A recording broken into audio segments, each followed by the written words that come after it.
Welcome to வீடி kitchen. இன்னைக்கு நம்ம என்ன பார்க்க போறோம்னா ஒரு வெண்பொங்கல் எப்படி செய்யணும்னு பார்க்க போறோம். அதுக்கு நான் வந்து 2 அளவுக்கு பச்சை அரிசியை வந்து எடுத்துருக்கேன்.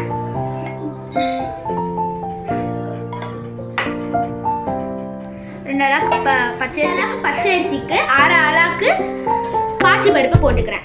போட்டு நல்லா அலசிக்கலாம். ஒரு அளவுக்கு பச்சை அரிசிக்கு 3 அளவுக்கு தண்ணி ஊற்றணும். 1/2 அளவுக்கு பருப்புக்கு 1 அளவுக்கு தண்ணி ஊற்றணும். அதனால இப்போ நான் மொத்தமாக 7 அளவுக்கு தண்ணி ஊற்றிக்கிறேன்.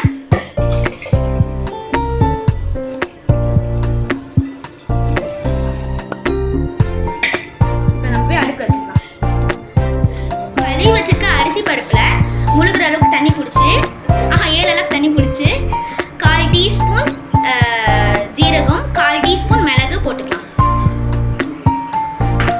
போட்டு நான் ஒரு 1/4 டீஸ்பூன் நெய்,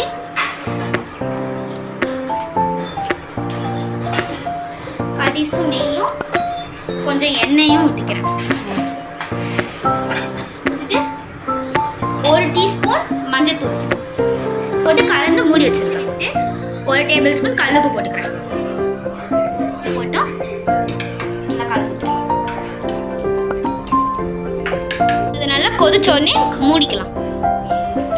கொதி வந்து 2 நிமிஷத்துக்கு அப்புறம் மூடி போட்டு லோ ஃப்ளேமில் வச்சு 10 நிமிஷம் கழிச்சு ஆஃப் பண்ணிடுங்க. இப்போ ஒரு தாளிப்பு கலரில் நெய், மிளகு, ஜீரகம், இஞ்சி பொடி போட்டு நெய் ஊற்றி கலரி